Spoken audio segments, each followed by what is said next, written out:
చూడడానికి ఎలా ఉంది ఏంది అనుకుంటున్నారా? ఇది సొరకాయ ఫ్రై అండి. ఇది ఎలా చేసుకోవాలో నేను హోమ్లో చూపించేస్తున్నాను చూడండి. చాలా టేస్టీగా ఉంటుంది ఈ సొరకాయ ఫ్రై అనేది. నేను పప్పు చేసి రిమైనింగ్ మిగిలింది సొరకాయ ఫ్రై చేస్తున్నాను అన్నమాట.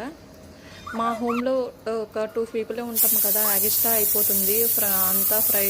సొరకాయ పప్పు చేస్తే ఎక్కువైపోతుంది క్వాంటిటీ. ఇంకా దాన్ని ఎలా చేయాలా అని చెప్పి ఇంకా ఇలా తురిమేసి ఫ్రై చేశాను అనమాట. అది చాలా టేస్టీగా ఉంది. మీరు చూడండి. ఇలా తురుముకున్న తర్వాత కడాయి పెట్టుకొని దాంట్లో ఆయిల్ యాడ్ చేసుకొని ఆ సొరకాయ అనేది దీంట్లో వేసుకొని కొంచెం సాల్ట్ వేసుకొని బాగా మగ్గనియాలి ఈ సొరకాయని. వాటర్ అంతా ఇంకిపోయి దాంట్లో స్మాల్ వాటర్ కొంచెం వస్తుంది. అదంతా ఇంకిపోయి సొరకాయ అనేది స్మూత్గా మగ్గిపోతుంది. అలా మగ్గేంత వరకు ఇలాగే ఫ్రై చేసుకుంటూ ఉండాలి. మగ్గిన తర్వాత దాన్ని తీసి ఒక బౌల్లో తీసేసుకున్న తర్వాత ఆయిల్ యాడ్ చేసుకొని దాంట్లోకి పోపు దినుసులు వేసుకోవాలి.